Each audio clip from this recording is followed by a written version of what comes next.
जय श्री कृष्णा। अष्टावक्र गीता महाग्रंथ है। इस ग्रंथ का प्रारंभ राजा जनक द्वारा किए गए 3 प्रश्नों से होता है।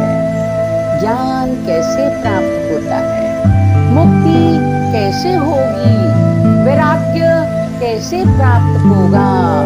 ये 3 शाश्वत प्रश्न हैं जो हर काल में जिज्ञासुओं द्वारा पूछे जाते हैं। ऋषि अष्टावक्र ने इन्हीं 3 प्रश्नों का संधान राजा जनक के साथ संवाद के रूप में किया है, जो अष्टावक्र गीता के रूप में प्रचलित है। यह सूत्र आत्मज्ञान के सबसे सीधे और सरल वक्तव्य हैं। हर सूत्र गागर में सागर है। इसका एक एक सूत्र हजारों मणिकों की तुलना में भी अमूल्य है। इनमें एक ही पथ प्रदर्शित किया गया है, जो है ज्ञान का मार्ग। ये ज्ञानी के अनुभव के सूत्र हैं। स्वयं को केवल जानना है, ज्ञानदर्शी होना है, बस। कोई आडंबर नहीं, आयोजन नहीं, यातना नहीं, यत्न नहीं, बस हो जाना है वही जो आप हैं। इसलिए इन सूत्रों की केवल एक ही व्याख्या हो सकती है। मतांतर का कोई झमेला नहीं, पांडित्य और पोंगापंथी की कोई गुंजाइश ही नहीं है। आज हम इसके 17वें अध्याय का पाठ करेंगे। कहते हैं, उन्होंने ज्ञान और योग दोनों का फल प्राप्त कर लिया है, जो सदा संतुष्ट, शुद्ध इंद्रियों वाले और एकांत में रहने वाले हैं।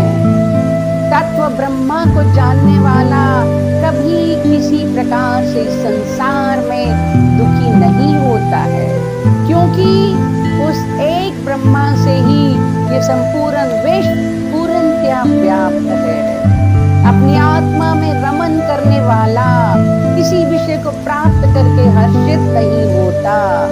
जैसे कि सलाई के पत्तों से प्रेम करने वाला हाथी नीम के पत्तों को पाकर हर्ष नहीं करता।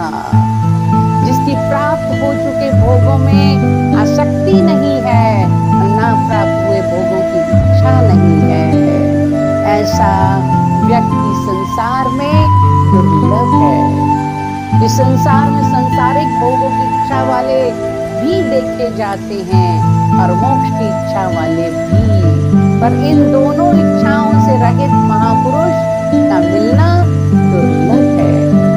धर्म, अर्थ, काम, मोक्ष, जीवन और मृत्यु में उपयोगिता और अनुपयोगिता की समता किसी महात्मा में ही हो सकती है।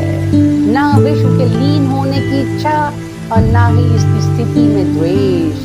जैसे जीवन है, वे महात्मा उसी में आनंदित और कृतकृत्य रहते हैं।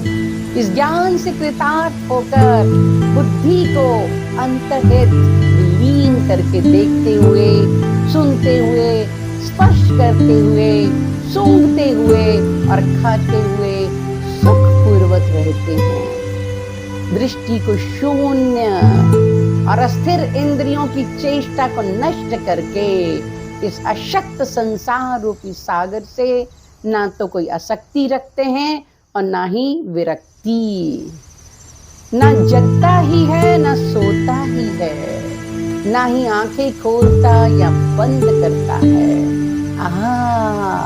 उस परम अवस्था में कोई मुक्त चेतना विरला ही रहता है। सदा स्वयं में स्थित, सर्वत्र स्वच्छ प्रयोजन वाला, समस्त वासनाओं से मुक्त पुरुष सर्वत्र सुशोभित होता है।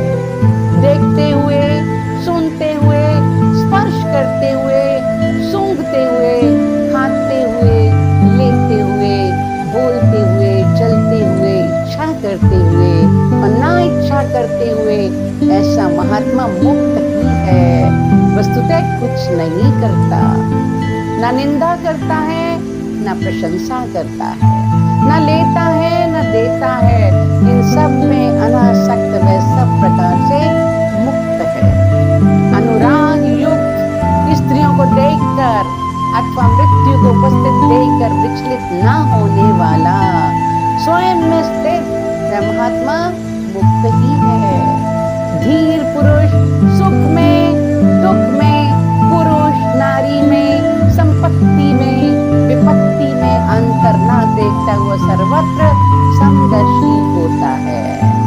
अक्षीण संसार वाले पुरुष में न हिंसा है, न करुणा, न गर्व और न दीनता, न आश्चर्य और न क्षोभ ही होते हैं।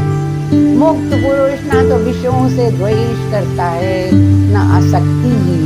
अतः उनकी प्राप्ति और अप्राप्ति में सदा समान मन वाला रहता है। संदेह और समाधान एवं हित और अहित की कल्पना से परे शून्य चित्त वाला पुरुष कैवल्य में ही स्थित रहता है। ममता रहित, अहंकार रहित, दृश्य जगत के सत्व रहित होने के निश्चय वाला, सभी इच्छाओं से रहित, करता हुआ भी कुछ नहीं करता। कोई भी मन की मोह, स्वप्न और जड़ता से रहित प्रकाशित अवस्था को प्राप्त कर मन की इच्छाओं से रहित हो जाए। अष्टावक्र कहते हैं कि हम न विरक्त हो न आसक्त हो, हम जो हैं वो ही हो, न हमें राग हो न द्वेष हो। हम हर हाल में एक से रहें, अपने में स्थित रहें, ना कोई इच्छा हो न अनिच्छा हो। जब हम इस स्थिति को प्राप्त कर लेते हैं तो समझें कि हम मुक्त हो चुके हैं।